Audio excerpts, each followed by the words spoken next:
अस्सलाम वालेकुम नाज़रीन, आप देख रहे हैं व्यूज़ मैटर और मैं हूं अली डार। अब से कुछ देर कबल एक बहुत ही अफसोसनाक खबर हमारे सामने आई कि मारूफ आलिम दीन मौलाना तारिक जमील साहब का साहबजादा, उनका बेटा मौलाना आसिम जमील जो हैं वो गोली लगने से जाँ भाग हो गए हैं। इस खबर को लेकर बहुत ज़्यादा मुख्तलिफ इन्फॉर्मेशन सामने आ रही। मैं बताता हूँ आपको जो मेरी ज़राए से बात हुई है इस खबर के हवाले से कि उनकी मौत हुई कैसे है, क्या उनको किसी ने गोली मारी है या कोई ये हादसा था या ख़ुदकुशी थी, पुलिस इस पर क्या बात कर रही है। डेफिनेटली ये तमाम चीज़ें बहुत ज़्यादा कंसर्निंग है, अलार्मिंग हैं, क्योंकि उनकी बहुत बड़ी एक फ़ैन फॉलोइंग पाकिस्तान के अंदर तारिक जमील साहब की, और इस वक्त उनके जो फॉलोअर्स हैं वो बहुत ज़्यादा अपसेट हैं, बहुत ज़्यादा परेशान हैं, और डेफिनेटली ये बहुत ही अफसोसनाक खबर है जो हमारे सामने आ रही है। अब मियाँ चन्नू में ये वाक़या पेश आया जहाँ पर उनका इलाका है, तलम्बा का इलाका है, वहाँ पर वो रहते हैं। जब वो ज़ख्मी हालत में थे उनके सीने पर गोली लगी है, उसके बाद उनको अस्पताल मुंतकिल किया गया,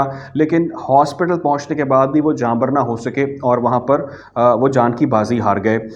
इस खबर के हवाले से जो इनिशियल इन्फॉर्मेशन आती है पुलिस ज़राए की जानिब से, नाज़रीन, वो ये कहते हैं कि सीने पर गोली लगी थी और ये इन्वेस्टिगेट किया जा रहा है क्या उन्होंने ख़ुदकुशी की है या किसी ने उन पर हमला किया है, या जो भी ये मामला है उसको आपके सामने लेकर आया जाएगा। लेकिन इस पर नाज़रीन बहुत ज़्यादा डिफरेंट इन्फॉर्मेशन सामने आ रही है। मौलाना तारिक जमील साहब का जो ऑफिशियल अकाउंट है उससे भी एक ट्वीट किया गया और कहा गया कि हादसाती मौत हुई है, और मतलब वो अबहाम जो है वो इन्फॉर्मेशन जो है उन्होंने उसकी तस्दीक कर दी है कि हादसा था। लेकिन बहुत सारे लोग ये कह रहे हैं कि हादसा नहीं है बल्कि उनको टारगेट किया गया है, उनका कत्ल किया गया है, जिसके बाद ये उनकी मौत हुई। अच्छा, मैंने वैसे इस पर जो हमारे ज़राए हैं, जो हमारे दोस्त यार हैं, उनसे मैंने भी बात की, उनसे पूछा, मैंने क्या ये इतनी जो खबर है इसके पीछे क्या हक़ाइक़ क्या हैं। तो उनका कहना है कि हमारी बात अब से कुछ देर कबल मौलाना यूसुफ जमील जो हैं, बेटे जो हैं तारिक जमील साहब के, उनसे भी बात हुई है और उन्होंने इस हवाले से कहा है कि ये हादसा हुआ। अब हादसा कैसे पेश आया उसकी इन्फॉर्मेशन डेफिनेटली कुछ देर बाद सामने आ जाएगी, लेकिन इस पर बहुत सारे लोग बहुत श्योर बात कर रहे हैं कि उनको टारगेट किया गया, ये टारगेट किलिंग का वाक़या है। लेकिन कुछ ने ये भी कहा कि कुछ वजूहात की बिना पे उन्होंने ख़ुदकुशी कर ली, अपने सीने पर गोली मार ली है। मैं आपको थोड़ा सा ज़रा एक और बहुत इंपॉर्टेंट चीज़ पे आने से पहले मैं आपको कुछ इन्फॉर्मेशन के हवाले से बता दूं। आपको शायद इस बात का इल्म हो कि मौलाना तारिक जमील साहब के जो बेटे हैं, जिनकी अभी इंतकाल हुआ है, आसिम जमील, ये उनके तमाम तर जो कारोबारी फाइनेंशियल मामला थे वो यही देखते थे, तो इनके पास उनका तमाम फाइनेंस का मामला इनसे जुड़ा था। इसके अलावा इनकी अगर शादी की बात करें तो 2014 में इनकी अभी शादी हुई। डेफिनेटली ये चीज़ को बहुत बड़ा अरसा नहीं होगा कि शादी को, जवान है, और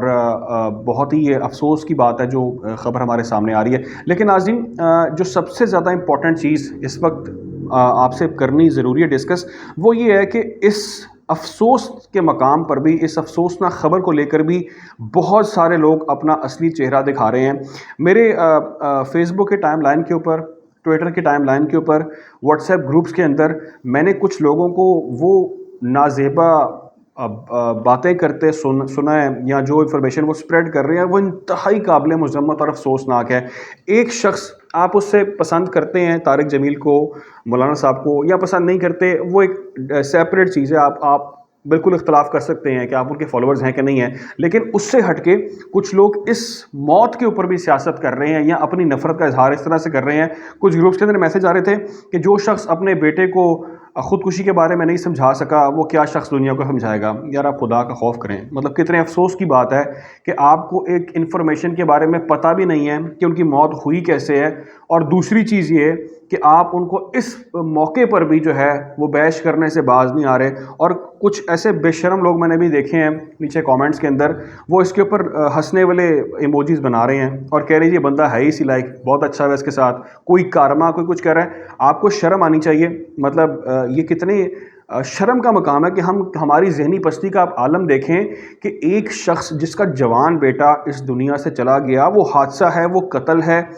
वो कोई ख़ुदकुशी, जो भी चीज़ है उसको पुलिस इन्वेस्टिगेट करेगी और वो सामने ले आएगी हक़ाइक़ जो भी होंगे। लेकिन इस वक्त आपको उनके लिए दुआगो होना चाहिए, उनके दुख में बराबर का शरीक होना चाहिए, उनके दर्जात की बुलंदी के लिए दुआ करनी चाहिए, और तारिक जमील साहब के लिए भी दुआ करनी चाहिए कि अल्लाह उनको सब्र दे इस उम्र के अंदर। और डेफिनेटली हमने उनको हमेशा पाया कि वो प्यार की बात करते हैं, محبت بانٹنے کی بات کرتے ہیں، وہ جس بھی سیکٹ سے ہوں، جس بھی فرقے سے ہوں، ان کا جو بھی ہو، لیکن بات ہمیشہ انہوں نے اچھی کی ہے، اور خاص طور پہ قربتیں بڑھانے کی وہ بات کرتے ہیں ایک دوسرے کے درمیان، مسلم امہ کے درمیان۔ اب اس موقع کے اوپر جب کہ ان کا بیٹا جان کی بازی ہار گیا، تو آپ اناپ شناپ جو ہے وہ آ کے بول رہے ہیں، تو آپ کو میں سمجھتا ہوں کہ ڈیفینیٹلی آپ کے آس پاس بھی بہت سارے لوگ آپ کو نظر آ رہے ہوں گے اس موقع کے اوپر بھی جو اس طرح کی باتیں کر رہے ہوں گے۔ خیر یہ ناظرین حادثہ ہے، یہ خودکشی ہے یا قتل کیا گیا ہے، ڈیفینیٹلی وہ حقائق سامنے آئیں گے، لیکن ہماری معلومات یہ ہیں، ہمیں جو ذرائع بتاتے ہیں، میں نے بھی کنفرم کیا مختلف سورسز سے، اور مولانا یوسف جو ہیں ان کے بھائی جو ہیں مولانا یوسف جمیل، انہوں نے بھی اس بات کی تصدیق کی ہے کہ یہ حادثہ ہوا۔ اب حادثہ کس طرح سے گولی چل گئی، کوئی وہ چیز ڈیفینیٹلی آپ لوگوں کے سامنے بھی آ جائے گی، لیکن ہم دعا کرتے ہیں کہ طارق جمیل صاحب کو اللہ صبر دیں اور ان کے بیٹے کے درجات کی بلندی کے لیے دعا کریں۔ خیال رکھیں، دعا میں یاد رکھیں۔ اللہ حافظ۔